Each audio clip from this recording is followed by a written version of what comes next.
യേശുക്രിസ്തുവിൻ്റെ പരിശുദ്ധമായ നാമം മഹത്വപ്പെടുമാറാകട്ടെ.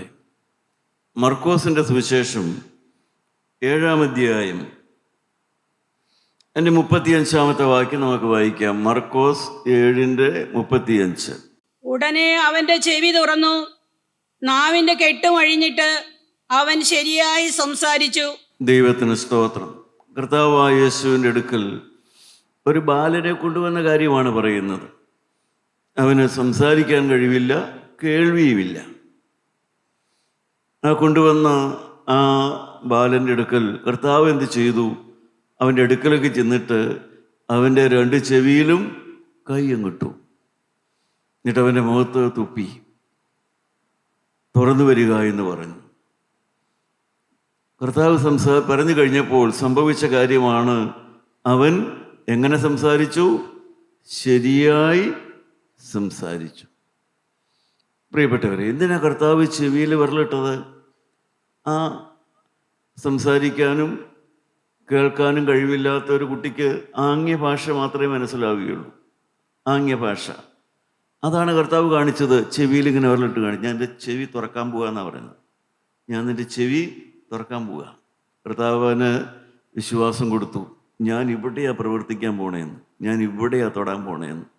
കർത്താവ് ആ ബാലന് അവൻ്റെ അറിയാവുന്ന ഭാഷയിൽ കർത്താവ് മനസ്സിലാക്കി കൊടുത്തു, മോനെ, ഞാൻ നിൻ്റെ ഇവിടെ ഇപ്പോൾ ഒരു അത്ഭുതം നടക്കുമെന്ന്.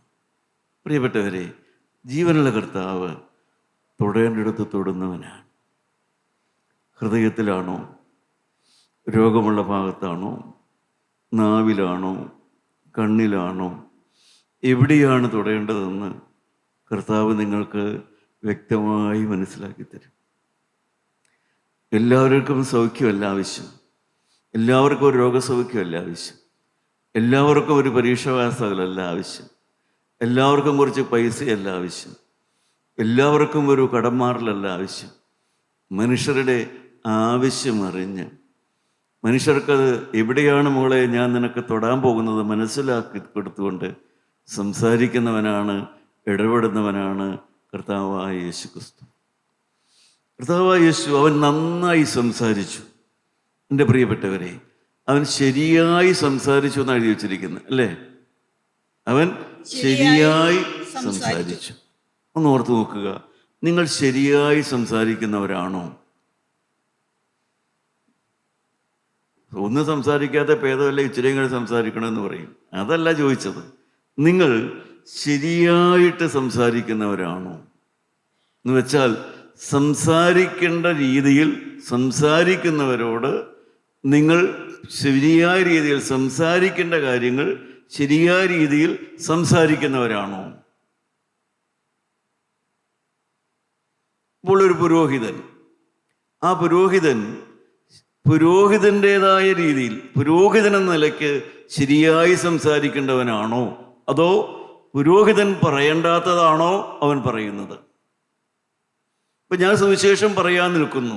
സുവിശേഷം പറയുന്ന ഞാൻ സുവിശേഷത്തിൽ നിന്ന് പറയേണ്ടതാണോ? അതോ ഞാൻ സുവിശേഷകൻ പറയാൻ മേലാത്തത് ഞാൻ പറയുന്നുണ്ടോ? സ്റ്റേജിലല്ല, പുറത്ത്. സ്റ്റേജിൽ ഞാൻ സുവിശേഷം പറയും, പക്ഷെ പുറത്തിറങ്ങുമ്പോൾ സുവിശേഷകൻ പറയരുതാത്തത് ഞാൻ പറയുന്നുണ്ടോ? ഞാൻ ശരിയായി സംസാരിക്കുന്നവനാണോ? ഒരു ഭാര്യ സംസാരിക്കേണ്ടത് പോലെ നിങ്ങൾ നിങ്ങളുടെ ഭർത്താവിൻ്റെ അടുക്കൽ സംസാരിക്കുന്നുണ്ടോ? ഒരു ഭർത്താവ് സംസാരിക്കേണ്ടത് പോലെ ഞാൻ എൻ്റെ ഭാര്യയുടെ അടുക്കൽ സംസാരിക്കുന്നുണ്ടോ? ഒരു മരുമകളെ സംസാരിക്കേണ്ടത് പോലെ ആ മകൾ അമ്മായിമ്മയുടെ അടുക്കൽ സംസാരിക്കുന്നുണ്ടോ? ഒരു അമ്മായിമ്മ സംസാരിക്കേണ്ടത് പോലെ സംസാരിക്കുന്നുണ്ടോ? ഇതാണ് ശരിയായ സംസാരം എന്ന് പറയുന്നത്. ദൈവമക്കളെ, എന്താണ് ശരിയായി സംസാരിക്കുക എന്ന് പറഞ്ഞാൽ? സ്ഫുടമായി അക്ഷരം പറഞ്ഞോ എന്നുള്ളതല്ല വിഷയം. അക്ഷരം പറയുന്നത്, സംസാരിക്കുന്ന കുട്ടികൾക്കുള്ള തെറാപ്പികളൊക്കെ ഉണ്ട്. തെറാപ്പികളൊക്കെ ശരിയായി സംസാരിക്കാൻ പഠിപ്പിക്കുന്നതാണ്. പക്ഷേ നാം ഇവിടെ ആത്മീയ രംഗത്താണ് വന്നിരിക്കുന്നത്. ആത്മീയമായി ദൈവത്തിൻ്റെ വചനം കേൾക്കുന്ന നമുക്ക്, ദൈവത്തിൻ്റെ ആത്മാവിന് വേണ്ടി കാത്തിരിക്കുന്ന നമുക്ക്, ദൈവരാജ്യം ലക്ഷ്യമാക്കി ജീവിക്കുന്ന നമുക്ക് ശരിയായ സംസാരം എന്താണെന്ന് നാം അറിഞ്ഞിരിക്കണം. നിങ്ങളുടെ വാക്ക് ഉപ്പിനാൽ രുചി വരുത്തിയതായിരിക്കട്ടെ എന്ന് പറയുന്നു. പ്രിയപ്പെട്ടവരെ, നമ്മുടെ വാക്ക് രുചി വരുത്തുന്ന വാക്കുകളാണോ അതോ കോപം ഇളക്കുന്ന വാക്കുകളുണ്ടോ എന്ന് പറയുന്നു. വേദപുസ്തകം നമ്മളെ ഓർപ്പിക്കുന്നു, ചിലര് കോപം ഇളക്കുന്നവരാണ്, ചിലര് സമാധാനം ഉണ്ടാക്കുന്നവരാണ്. ചിലരുടെ നാവ് കോപം ഇളക്കുന്ന നാവാണ്, ചിലരുടെ നാവ് ശാന്തത വരുത്തുന്ന നാവാണ്. ചിലരുടെ നാവ് ശപിക്കുന്ന നാവാണ്, ചിലരുടെ നാവ് അനുഗ്രഹിക്കുന്ന നാവാണ്. നിങ്ങളുടെ നാവ് ഏതാണ്? കോപം ഇളക്കുന്ന വാക്കുകളാണോ? ശാന്തത വരുത്തുന്ന വാക്കുകളാണോ? ശപിക്കുന്ന വാക്കുകളാണോ? അതോ അനുഗ്രഹിക്കുന്ന വാക്കുകളാണോ?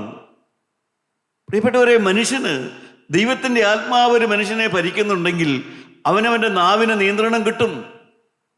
നിങ്ങളുടെ നാവിന് നിയന്ത്രണം കിട്ടുന്നില്ല എങ്കിൽ നിങ്ങൾ എന്ത് മനസ്സിലാക്കണം? നിങ്ങൾ ആത്മാവിനാൽ ഭരിക്കപ്പെടുന്ന ഒരു വ്യക്തിയല്ല. നിങ്ങളുടെ അകത്ത് പരിശുദ്ധാത്മാവില്ല.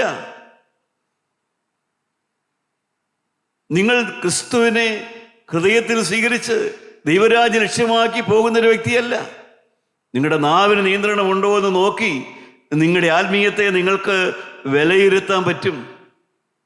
നിങ്ങളുടെ ആത്മാവിൻ്റെ അവസ്ഥ വിലയിരുത്താൻ പറ്റും. നിങ്ങൾ ദൈവരാജ്യത്തിലേക്കാണോ പോണോ ഇല്ലയോ എന്ന് വ്യക്തമായി അറിയാൻ സാധിക്കും.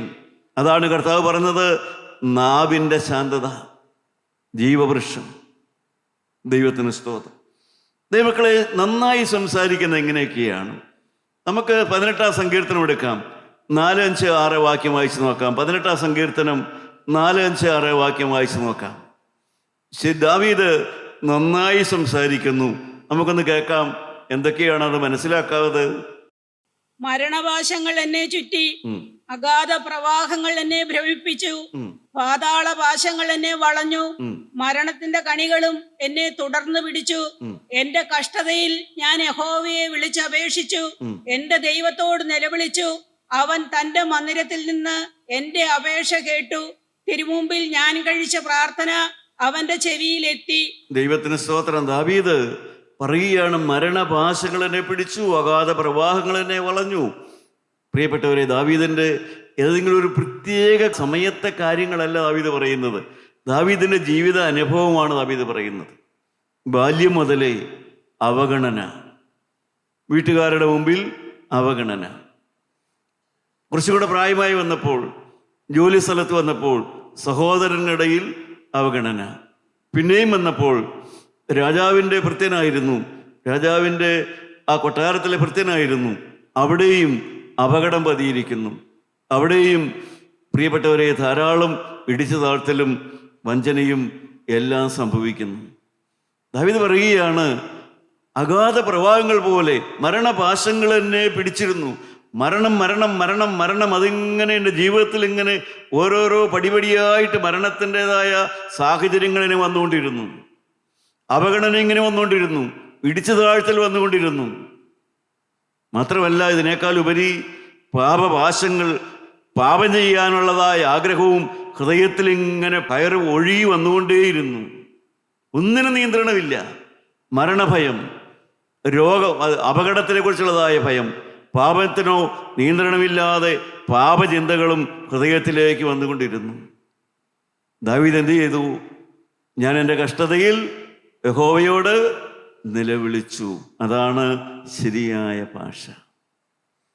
പ്രിയപ്പെട്ടവരെ, എല്ലാം ഇളകുന്ന ആ സാഹചര്യത്തിൽ, പാപത്തിലേക്ക് വീണുപോകുന്ന സാഹചര്യത്തിൽ, പ്രതികൂലങ്ങൾ എല്ലാം ഇളകി മറിയുന്ന ആ സാഹചര്യത്തിൽ ദാവീദ് ഓടിച്ചെന്ന് ആരോടെങ്കിലും, ഏതെങ്കിലും ഒരു പ്രവാചകനോട് എനിക്ക് വേണ്ടി ഒന്ന് പ്രാർത്ഥിക്കണം എന്നല്ല ദാവീദ് പറഞ്ഞത്. ഒരു പ്രവാചകന്റെ അടുക്കൽ നിന്ന് എനിക്ക് വേണ്ടി ഒന്ന് പ്രാർത്ഥിക്കണം എന്ന് ദാവീദ് ചോദിച്ചതുമില്ല. ദാവീദ് ആരോടും പ്രത്യേകിച്ച് കോപിച്ചതുമില്ല. കോപിക്കാൻ ധാരാളം കാര്യങ്ങളുണ്ടായിരുന്നു, പക്ഷെ ആരോടും ദാവീദ് കോപിച്ചതുമില്ല. പിന്നെ ദാവീദ് എന്ത് ചെയ്തു?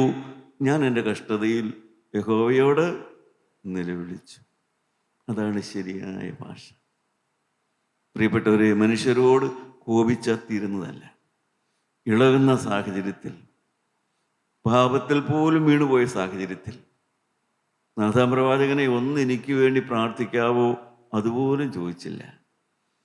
ധൈര്യമായിട്ട് ചെന്ന് കർത്താവിൻ്റെ അടുക്ക് ചെന്ന്, കർത്താവേ ഇതെല്ലാം സംഭവിച്ചു, ഈ സാഹചര്യങ്ങളെല്ലാം സംഭവിച്ചു, അവൻ്റെ കഷ്ടതയിൽ യഹോവയോട് നിലവിളിച്ചു. എൻ്റെ പ്രിയപ്പെട്ടവരെ, അതാണ് നാവിൻ്റെ ശരിയായ ഭാഷയെന്ന് പറയുന്നത്. ഈ പ്രതികൂലങ്ങളും എതിർപ്പുകളും പാപവും എല്ലാം വരുമ്പോഴും ധൈര്യമായിട്ട് കർത്താവിൻ്റെ അടുക്ക് ചെന്നിട്ട്, കർത്താവേ അവൻ്റെ കഷ്ടതയിൽ യഹോവയോട് നിലവിളിച്ചു. ദൈവത്തിന് സ്തോത്രം. അതാണ് ശരിയായ ഭാഷയെന്ന് പറയുന്നത്. അതുകൊണ്ട് ആരോടെങ്കിലും പ്രാർത്ഥിക്കാൻ പറഞ്ഞ എളുപ്പമല്ല. നിങ്ങൾക്കറിയാം, അപ്പോസ്തല പ്രവൃത്തികൾ കാരാഗൃഹ പ്രമാണി ആത്മഹത്യ ചെയ്തു പോകുമെന്നുള്ള അവസ്ഥയിൽ അവൻ എത്തിപ്പോയി. ആത്മഹത്യ അല്ലാതെ ഇനി അവൻ്റെ മുമ്പിൽ ഒരു വഴിയുമില്ല എന്നൊരവസ്ഥയിലേക്ക് വരെ അവനങ്ങ് എത്തിപ്പോയി. ഒറ്റ ചോയ്സേ ഉള്ളൂ, കുടുംബമായിട്ടങ്ങ് ആത്മഹത്യ ചെയ്തേക്കുക. അതല്ലാതെ അവൻ്റെ മുമ്പിൽ ഇനി വഴിയില്ല. അത് വന്നപ്പോഴാണ് അവൻ നാവെടുത്ത് ശരിയായി ഒന്ന് സംസാരിച്ചു. സഹോദരന്മാരെ, രക്ഷ പ്രാപിപ്പാൻ ഞാൻ എന്ത് ചെയ്യണം? എൻ്റെ പ്രിയപ്പെട്ടവരെ, ശരിയായ സംഭാഷണം അതാണ്. രക്ഷ പ്രാപിപ്പാൻ ഞാൻ എന്ത് ചെയ്യണോ? ഇനി എനിക്ക് മുന്നോട്ട് പോകാൻ എന്താ വഴിയുള്ളത്?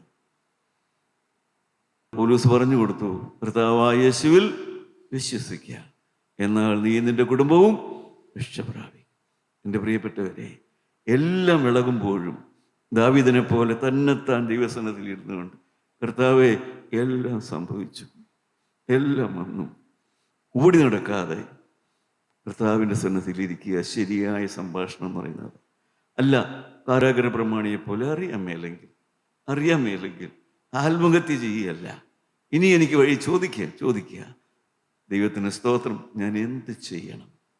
ദൈവത്തിന് സ്തോത്രം. യോനാ പ്രവാചകൻ മരണപാശങ്ങൾ പിടിപെട്ട പ്രവാചകനാണ്. എൻ്റെ പ്രിയപ്പെട്ടവരെ, നിങ്ങൾക്കറിയാമല്ലോ, നിനവേലേക്ക് പോകാനാ പറഞ്ഞത്. പക്ഷേ നിനവേക്കാരേക്കാൾ അനുസരണം കെട്ടവനാ ഇവിടെ നിന്ന പ്രവാചകനായിട്ട് നിനവേലേക്ക് പോകാനാ ദൈവം യോനായെ വിളിച്ചത്.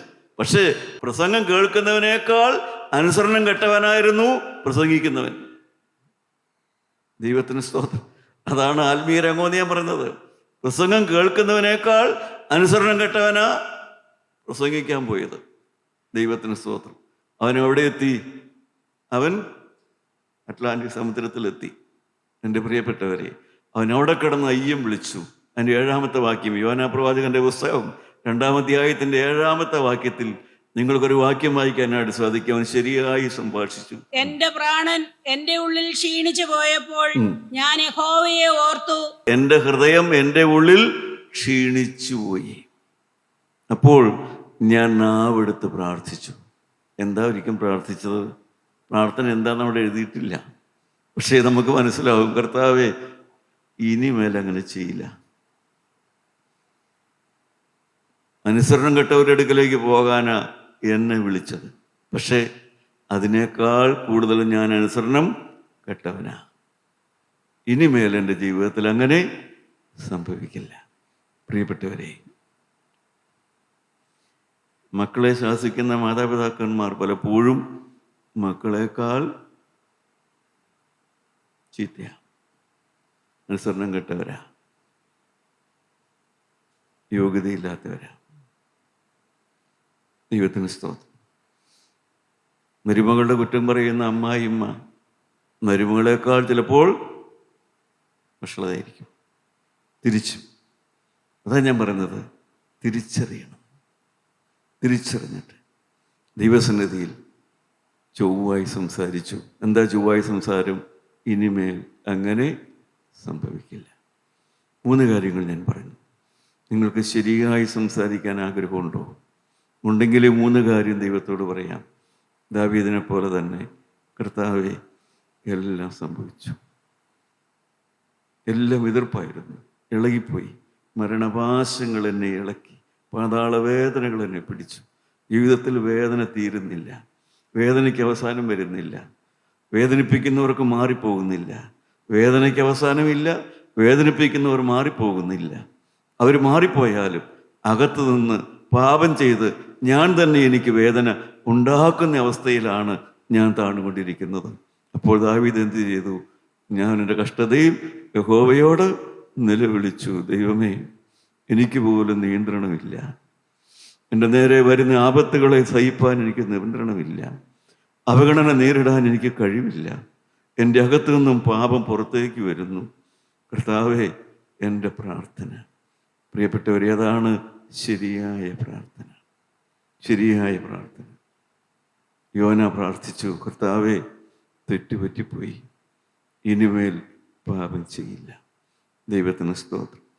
രണ്ടാമത്, ശരിയായി സംസാരിച്ചെന്താണ്? ശരിയായ സംഭാഷണം എന്ന് പറഞ്ഞാൽ എന്താണ്? 2 ശമൂവേലിൻ്റെ പുസ്തകം എടുക്കാം. ശമൂവേൽ പ്രവാചകന്റെ 2-ാം പുസ്തകം എടുക്കാം. അതിൻ്റെ 24-ാമത്തെ വാക്യം, 24-ാം അധ്യായം 24-ാമത്തെ വാക്യം വായിക്കാം. രാജാവ് അരവനയോട്, അങ്ങനെയല്ല, ഞാനത് നിന്നോട് വിലക്കേ വാങ്ങുകയുള്ളൂ. എനിക്ക് ഒന്നും ചെലവില്ലാതെ ഞാൻ എൻ്റെ ദൈവമായ യഹോവയ്ക്ക് ഹോമയാഗം കഴിക്കുകയില്ല എന്ന് പറഞ്ഞു. സ്തോത്രം. പ്രിയപ്പെട്ടവരെ, നമുക്കറിയാം ദാവീദ് പാപം ചെയ്തു പോയി. ദാവീദിന്റെ 2-ാമത്തെ പാപമാണത്. പ്രകടമായ പാപത്തിൽ 2-ാമത്തെ പാപമാണ്. ആദ്യത്തെ പാപം നിങ്ങൾക്ക് പലർക്കും അറിയാം, അവിടെ ബേത്ശേബ എന്നുള്ള സ്ത്രീയുമായിട്ട്. 2-ാമത്തെ പാപം എന്ന് പറയുന്നത് ദാവീദ് ജനത്തെ എണ്ണി നോക്കി. എന്നുവെച്ചാൽ, ഞാൻ എത്ര മഹാനാണെന്നൊന്ന് അറിയണം, എനിക്കെത്ര പട്ടാളക്കാരുണ്ട്, എനിക്കെന്തോരം പണമുണ്ട്, എനിക്കെന്തോരം സ്വർണമുണ്ട്, എനിക്കെത്ര വിരിപ്പാവ് സാരിയുണ്ട്, എനിക്കെത്ര പദവിയുണ്ട്, എല്ലാം അറിയാനുള്ളതായ മനുഷ്യൻ്റെ ഞാൻ എത്ര മഹാനെന്ന് എല്ലാവരും ഒന്ന് അറിയാനുള്ളതായ ആഗ്രഹം, ഒരു പൊങ്ങച്ചം, ഒരു അഹങ്കാരം, ഒരു നിഗളം, അതാണ് അവിടെ സംഭവിച്ചത്. പക്ഷേ എന്താ സംഭവിച്ചത്? അഹങ്കാരത്തിൻ്റെ ഫലമായിട്ട് സംഭവിച്ചത് എന്താണത്? ജനത്തിന് ബാധ വന്നു. ദാവീദെന്ന അധികാരമുള്ളവൻ്റെ പാപം മൂലം സാധാരണക്കാരായ ജനത്തിന് ബാധ വന്നു. ദൈവത്തിന് സ്തോത്രം. ആ ബാധ വന്നിട്ട് കലശലായി. ഏതാണ്ട് 70,000 പേര് ആ ബാധയിൽ മരിച്ചു. ദാവീദിൻ്റെ ഹൃദയം കലങ്ങി. 24-ാം അധ്യായത്തിൻ്റെ 10-ാമത്തെ വാക്യം വായിക്കാം. 24:10. എന്നാൽ ദാവീദ് ജനത്തെ എണ്ണിയ ശേഷം തന്റെ ഹൃദയത്തിൽ കുത്തുകൊണ്ടിട്ട് യഹോവയോട്, ദാവീദിന് കുത്തുകൊള്ളാൻ തുടങ്ങി, ഹൃദയത്തിൽ കുത്തുകൊള്ളാൻ തുടങ്ങി. അയ്യോ, ഞാൻ മൂലം നിസ്സഹായരായ എൻ്റെ ജനം നശിക്കാൻ ഇടവന്നല്ലോ. ഹൃദയത്തിൽ കുത്തുകൊള്ളാറുണ്ടോ നിങ്ങൾക്ക്? നിങ്ങൾ മൂലം നിങ്ങളുടെ കുടുംബത്തിന് ശാപം വരുന്നത് നിങ്ങൾ അറിയാറുണ്ടോ?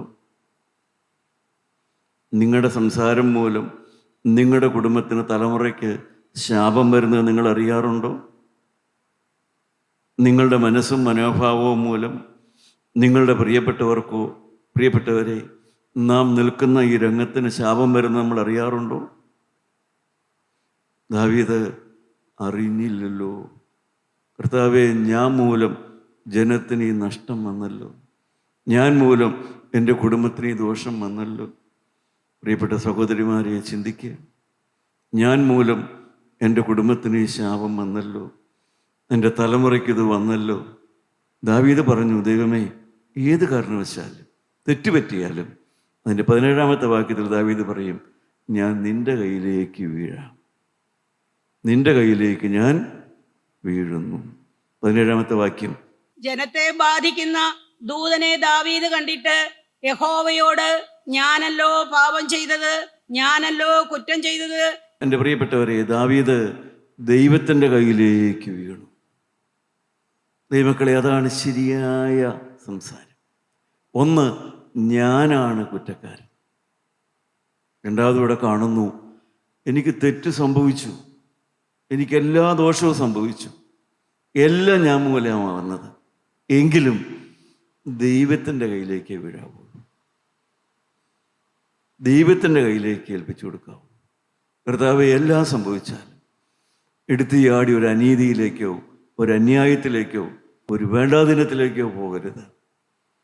പ്രിയപ്പെട്ടവരെ, തെറ്റ് സംഭവിച്ചാലും ശരി, ഞാൻ നിൻ്റെ കയ്യിലേക്ക് തന്നെ വീഴും.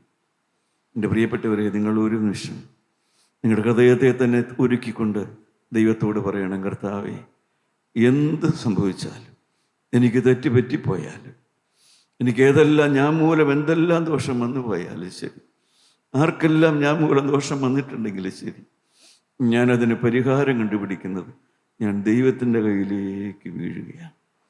ഞാൻ ദൈവത്തിൻ്റെ കയ്യിലേക്ക് വീണ് കൊടുക്കുക, വേറെ മനുഷ്യൻ്റെ കയ്യിലേക്ക് അല്ല പ്രിയപ്പെട്ടവരെ. തന്നെത്താൻ ഏതെങ്കിലും നിരാശയെടുത്തുള്ള ഒരു വരുതാത്തതിലേക്കല്ല, ദൈവത്തിൻ്റെ കയ്യിലേക്ക് വീണ് കൊടുക്കുക. പ്രിയപ്പെട്ടവരെ, പിടിക്കാൻ 2 കരമുണ്ട്, സഹായിക്കാൻ 2 കരമുണ്ട്. അതാണ് ശരിയായി സംസാരിക്കുക.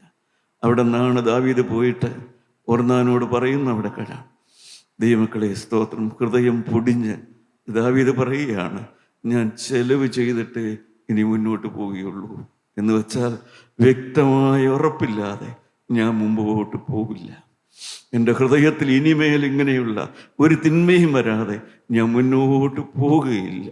കരിങ്കല്ല് പോലെ ഇരുന്ന ആ ദാവീദ് രാജാവിൻ്റെ ഹൃദയം പ്രിയപ്പെട്ടവരെ പൊടിഞ്ഞു പൊടിഞ്ഞു പൊടിഞ്ഞു പോയതായിട്ടാണ് നാം വായിക്കുന്നത്. എൻ്റെ പ്രിയപ്പെട്ടവരെ, നമ്മുടെ തലകളെ നമുക്ക് വണക്കിക്കൊണ്ട് നമുക്ക് ശരിയായി സംസാരിക്കാനൊന്ന് പഠിക്കാം. ദാവീദ് ശരിയായി സംസാരിച്ചു. എല്ലാ പ്രതികൂലങ്ങൾ വന്നപ്പോഴും, എല്ലാ നിരാശ വന്നപ്പോഴും, ഹൃദയത്തിൽ നിന്ന് പാപം പിന്നെ തേട്ടി വന്നപ്പോഴും ദാവീദ് ആരുടെയും അടുക്കലേക്ക് ഓടിപ്പോയില്ല. തന്നെത്താൻ എൻ്റെ കഷ്ടതയിൽ ഞാൻ യഹോവയോട് നിലവിളിച്ചു. നിന്റെ ചെറ്റപ്പരയ്ക്കകത്തിരുന്നു കൊണ്ട്, നിന്റെ കീറപ്പായലിരുന്നു കൊണ്ട്, നിനക്ക് ദൈവം നിന്ന സാഹചര്യത്തിലിരുന്നു കൊണ്ട്, എൻ്റെ പ്രിയ കുഞ്ഞെ സഹോദരി, അവനോട് നിലവിളിക്കുക. അതാണ് ശരിയായ ഭാഷ. ഹല്ലേലൂയ. രക്ഷപ്രാപിപ്പാൻ ഞാൻ എന്ത് ചെയ്യും? ഹല്ലേലൂയ. കർത്താവായ യേശുവിൽ വിശ്വസിക്കുക, എന്നാൽ നീ നിന്റെ കുടുംബവും രക്ഷ പ്രാപിക്കും. ദൈവത്തിന് സ്തോത്രം. യോനാ പ്രവാചകൻ ശരിയായി സംഭാഷിച്ചു. കർത്താവേ, ഇനിമേൽ ഞാൻ പാപം ചെയ്യില്ല, ഇനിമേൽ ഞാൻ പാപം ചെയ്യില്ല. ഹല്ലേലൂയ. ഞാൻ ഉപദേശിക്കാൻ പോയവരെക്കാൾ ഞാനാണ് ചീത്ത. ഹല്ലേലൂയ. ഞാൻ മറ്റാരെയും ഉപദേശിക്കേണ്ടവനല്ല, ഉപദേശിക്കാൻ എനിക്ക് പ്രാപ്തിയില്ല. കാരണം ഞാൻ അവനേക്കാൾ ചീത്തയാണ്. ഇനിമേൽ പാപം ചെയ്യില്ല. ഹല്ലേലൂയ. എൻ്റെ പ്രിയപ്പെട്ടവരെ, ദാവീദിനെ പോലെ ഹല്ലേലൂയ, കർത്താവേ, ഞാൻ ഇനി ഒരു പാപത്തിലേക്കില്ല. ഞാൻ ഉറപ്പായി തീരുമാനമെടുക്കുന്നു. ഇനിമേൽ ഞാൻ യേശുവിൻ്റെ രക്തത്താൽ കഴുകൽ പ്രാപിക്കുകയാണ്. കുഞ്ഞാടിൻ്റെ രക്തം നിങ്ങളെ കഴുകട്ടെ, അറുക്കപ്പെട്ട കുഞ്ഞാടിൻ്റെ രക്തം നിങ്ങളെ കഴുകട്ടെ. തീരുമാനങ്ങൾ എടുക്കുക പ്രിയപ്പെട്ട സഹോദരിമാരെ. ഇല്ല, ശരിയായി സംഭാഷണം പഠിക്കുക. സംസാരിച്ചാൽ പോരാ, ശരിയായി സംസാരിക്കുക. ഭാര്യ സംസാരിക്കേണ്ടത് പോലെ സംസാരിക്കുക, ഭർത്താവ് സംസാരിക്കേണ്ടത് പോലെ സംസാരിക്കുക, അമ്മായിമ്മ സംസാരിക്കേണ്ടത് പോലെ യോഗ്യമായി സംസാരിക്കുക, മരുമകൾ സംസാരിക്കേണ്ടത് പോലെ വിനയമുള്ളവളായി സംസാരിക്കുക. ദൈവമക്കളോട് സംസാരിക്കുമ്പോൾ യോഗ്യമായി സംസാരിക്കുക. ആരുടെയും മുമ്പിൽ പൊങ്ങച്ചമില്ല, അഹങ്കാരമില്ല, നികളമില്ല. ഉറപ്പായിട്ട് തീരുമാനിക്കുക, കർത്താവേ, ഇനിയുള്ള കാലം ഞാൻ ശരിയായ രീതിയിൽ സംഭാഷണം എന്താണെന്ന് ഞാൻ അല്പാൽപമായി പഠിച്ചു. കർത്താവേ, ഇനിമേൽ അവിവേകത്തിന്റെ വാക്ക്, അചിതാത്ത വാക്ക് എൻ്റെ നാവിൽ വരികയില്ല. ചൊവ്വായില്ലാതെ ഞാൻ ഇനി സംസാരിക്കുകയില്ല. തീരുമാനമുള്ളെങ്കിൽ നിങ്ങൾ കരങ്ങൾ ഉയർത്തി ദൈവത്തെ സ്തുതിക്കുക, അവനോട് ഉടമ്പടി പറയുക. കർത്താവേ, ശരിയായി മാത്രം ഞാൻ സംസാരിക്കും, അരുതാത്ത ഞാൻ പറയുകയില്ല. ഞാൻ ആരെയെല്ലാം ഉപദേശിക്കുന്നു അവരെക്കാൾ ഞാനാണ് കുഴപ്പക്കാരൻ, ഞാനാണ് കൂടുതൽ പാപി. ഹല്ലേലൂയ. എൻ്റെ പ്രിയപ്പെട്ടവരെ, ദൈവം നിങ്ങൾക്ക് യോനായപ്പോടെ ഹൃദയം കിട്ടിയതുപോലെ ഒരു ഹൃദയം കിട്ടട്ടെ. ഇനിമേൽ പാപമില്ല, ഇനിമേൽ പാപമില്ല, ഇനിമേൽ അശുദ്ധിയില്ല, ഇനിമേൽ അരുതാത്ത വാക്കില്ല, ഇനിമേൽ ശാപമില്ല, ഇനിമേൽ ശാപവാക്ക് പറയുകയില്ല. യേശുവിൻ്റെ രക്തം നിങ്ങൾക്ക് സഹായമായി വരട്ടെ. കരങ്ങളെ താഴ്ത്തിയിടാൻ നമുക്ക് പ്രാർത്ഥിക്കാം. ജീവനുള്ള ദൈവമേ, ശരിയായി സംസാരിക്കാൻ ഈ മക്കളെ നീ ഇനിയും പഠിപ്പിക്കണമേ. അവരുടെ നാവിലുള്ള അരുതായത്ത വാക്കുകൾ എടുത്തു മാറ്റണമേ. യേശുവിൻ്റെ രക്തത്താൽ അവരെ മുദ്രയിടണമെന്ന് അരുമയോ സ്നേഹത്തോട് പ്രാർത്ഥിക്കുന്നു. അരുമയോടെ കൃപയോടെ സങ്കടങ്ങൾ കേൾക്കണമേ, രോഗങ്ങൾക്ക് പ്രതി വരുത്തണമേ, കുടുംബത്തിൽ ശാന്തത വരുത്തണമേ. യേശു മൂലം പ്രാർത്ഥിക്കുന്നു. കൃപയോടെ കേട്ട് ഉത്തരം തരുമാറാകണമേ. ആമേൻ.